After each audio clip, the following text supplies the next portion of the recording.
Breaking news చూస్తున్నారు. కేరళలో amoebic danger bells మోగిస్తోంది. Corona కంటే డేంజర్ అంటున్న నివేదికలకు సంబంధించిన బ్రేకింగ్ న్యూస్ చూస్తున్నారు. అమీబిక్ అటాక్ తో 23 మంది మృతి చెందారు. అమీబిక్ మృతులపై మంత్రి వీనా జార్జ్ అధికార ప్రకటన విడుదల చేశారు. ప్రాణాంతక వ్యాధిగా అమీబిక్ ఈ అంశానికి సంబంధించి మాట్లాడుకుంటున్న సందర్భం అమీబిక్ విరుచుపాటుకు సంబంధించి అమీబిక్ విరుచుకుపాటుకు కేరళలో అల్లకల్లోలం జరుగుతోంది. ముక్కు ద్వారా మెదడులోకి వెళ్ళి చంపేస్తోంది. ఈ అంశానికి సంబంధించి అవును, ముక్కు ద్వారా మెదడులోకి వెళ్ళి చంపేస్తున్న వైనం అక్కడ. నదుల్లోకి వెళ్ళి మునగద్దు అంటూ కూడా కేరళ ప్రభుత్వం హెచ్చరికలు జారీ చేస్తోంది. అమీబిక్ మరణాల సంఖ్య మరింత పెరగొచ్చు అంటూ కూడా అంచనాలున్నాయంటే అర్థం చేసుకోవచ్చు. కేరళ పరిస్థితిని ఎప్పటికప్పుడు సమీక్షిస్తోంది కేంద్రం. అప్రమత్తంగా ఉండాలంటూ మిగతా రాష్ట్రాలకు హెచ్చరికలు జారీ చేస్తున్న నేపథ్యం.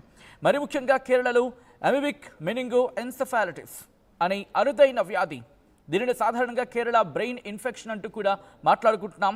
సో ఈ క్రమంలోని మెదడు ఇన్ఫెక్షన్ కారణంగా ఇప్పటివరకు చూసుకుంటే 23 మరణాలు నమోదయ్యాయంటే అర్థం చేసుకోవచ్చు. దీని గురించి మనం డీటెయిల్గా మాట్లాడుకోబోతున్నాం మరికొద్ది సేపట్లో. కరోనా కంటే డేంజర్ అంటూ కూడా నివేదికలు చెప్తానంటే అర్థం చేసుకోవచ్చు. ఇప్పుడు ఈ కారణంగా అంటే ఈ అమీబిక్ మెనింగో ఎన్సెఫాలిటిస్ దీని కారణంగా 23 మరణాలు సంభవించాయంటే అర్థం చేసుకోవచ్చు. కేరళలో ఇప్పటివరకు దాదాపుగా సుమారు 100కు దగ్గరగా కేసులు నమోదయ్యాయంటూ కూడా తెలుస్తోంది. అయితే ఈ వ్యాధి ఎలా సోకింది, దీని లక్షణాలేంటి, ఎలాంటి జాగ్రత్తలు తీసుకోవాలి అనే అంశానికి సంబంధించి మాట్లాడుకునే ప్రయత్నం చేద్దాం. ముందుగా అమీబిక్ మెనింగో ఎన్సెఫాలిటిస్ అంటే ఏంటనేది మాట్లాడుకునే ప్రయత్నం చేస్తే, ఇది నెగ్లేరియా ఫౌలరీ అనే అమీబా వల్ల వచ్చే అరుదైన బ్రెయిన్ ఇన్ఫెక్షన్. ఈ అమీబా సాధారణంగా పొల్యూటెడ్ వాటర్లో అంటే కలుషితమైన నీళ్లుండే చోట, అది సరస్సులు కావచ్చు, లేకపోతే నదులు కావచ్చు, లేకపోతే మరి ముఖ్యంగా చెప్పుకునే సందర్భంలో మనం వెళ్తూ ఉంటాం కదా ఈత కొట్టడానికి కొలనులు. సో ఆ ప్రాంతాల్లో ఈ అమీబాకి సంబంధించి మాట్లాడుకుంటుంటారు. ఈ అమీబిక్ మెనింగో ఎన్సెఫాలిటిస్ అనేది నెగ్లేరియా ఫౌలరీ అనే అమీబియా వల్ల వచ్చే ప్రమాదం. ఈ అమీబియా అక్కడ ఉంటుందట. అయితే ఇది ముక్కు ద్వారా శరీరంలోకి ప్రవేశించి మెదడుని ఇన్ఫెక్ట్ చేస్తుంది. ఇన్ఫెక్షన్ చాలా వేగంగా వ్యాపిస్తుంది. చాలా సందర్భాల్లో ఇది ప్రాణాంతకం అట కూడా. అయితే కేరళలో ఇన్ఫెక్షన్ వల్ల ఇప్పటికీ 23 మరణాలు నమోదయ్యాయి. అందులో కొన్ని కోజికోడ్లో ఉన్నాయి, దాంతోపాటు మరికొన్ని జిల్లాలకు సంబంధించి. ఇందులో 3 నెలల శిశువు కూడా ఉండడం, దాంతోపాటు 52 ఏళ్ల వ్యక్తులు కూడా ఉండడం ప్రస్తుతం ఆందోళన కలిగిస్తోంది. ఈ కేసెస్కి సంబంధించి మాట్లాడుకున్న క్రమంలో రోజు రోజుకి పెరుగుతూ ఉండడం అక్కడ ఆందోళన కలిగిస్తోంది. ఆగస్టులో ఒక కేసు నమోదైంది, సెప్టెంబర్లో కూడా కేసెస్ నమోదయ్యాయి, అక్టోబర్ వచ్చినప్పుడు కూడా కేసులు పెరుగుతూ ఉండడం ప్రస్తుతం ఆందోళన కలిగిస్తున్న అంశం. అయితే ఇక్కడ ఆరోగ్య అధికారులు ఏం చెప్తున్నారంటే, ఈ అమీబిక్ మెనింగో ఎన్సెఫాలిటిస్ ఈ కలుషితమైన నీటిలో ఉంటుంది. ఈ నీటిలో ఈత కొట్టడం లేదా స్నానం చేయడం ద్వారా ఇది వచ్చే అవకాశం ఉంది అంటూ కూడా వాళ్ళు చెప్తున్నారు. అయితే కాస్త వెచ్చని నీటిలో అమీబా సులభంగా బతకగలదు. కాస్త వెచ్చగా ఉన్న నీటిలో ఇది ఈజీగా బతికేస్తుందంట. ముక్కు ద్వారా ఇది మెదడుకు చేరి ఇన్ఫెక్షన్ను కలిగిస్తుంది ఇది.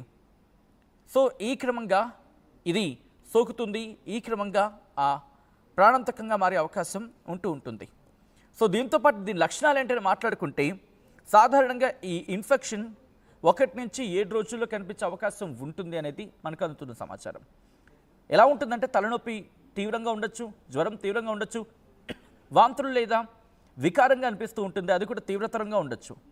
దాంతోపాటు మానసికంగా గందరగోళంగా ఉంటుంది. కాస్త విజన్లో ఇష్యూస్ ఉంటాయి, అంటే కంటి దృష్టిలో కాస్త ఇబ్బందులు ఉంటాయి. దాంతోపాటు మెడ బిగిసిపోయినట్టు ఉంటుంది. ఇలా ఉంటూ పరిస్థితులు. ఈ లక్షణాలు కనిపిస్తే కనుక వెంటనే డాక్టర్ని సంప్రదించాలి. ఎందుకంటే ఇది చాలా వేగంగా ముదిరిపోతుందంటూ కూడా ఆరోగ్య నిపుణులు చెప్తున్నమాట.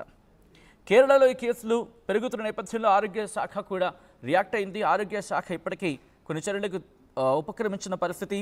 మరీ ముఖ్యంగా అక్కడ నీటి ట్యాంకులు కావచ్చు, బావులను కావచ్చు, వాటిని క్లోరినేషన్ చేస్తోంది. దాంతోపాటు కలుషిత నీటిని నివారించడానికి ఎక్కడైతే నిల్వ ఉంటుందో ఆ నీటిని వాటిని క్లీన్ చేస్తున్న సందర్భం కూడా.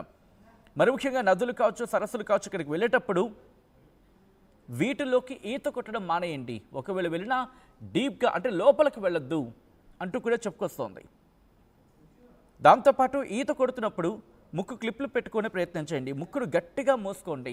ఎందుకంటే ముక్కు ద్వారా ఈ అమీబియా బ్రెయిన్కి వెళ్ళే అవకాశం ఉంది కాబట్టి ముక్కుకి క్లిప్ పెట్టుకోవడమో లేకపోతే మరి ముఖ్యంగా చెప్పాలంటే ముక్కుడు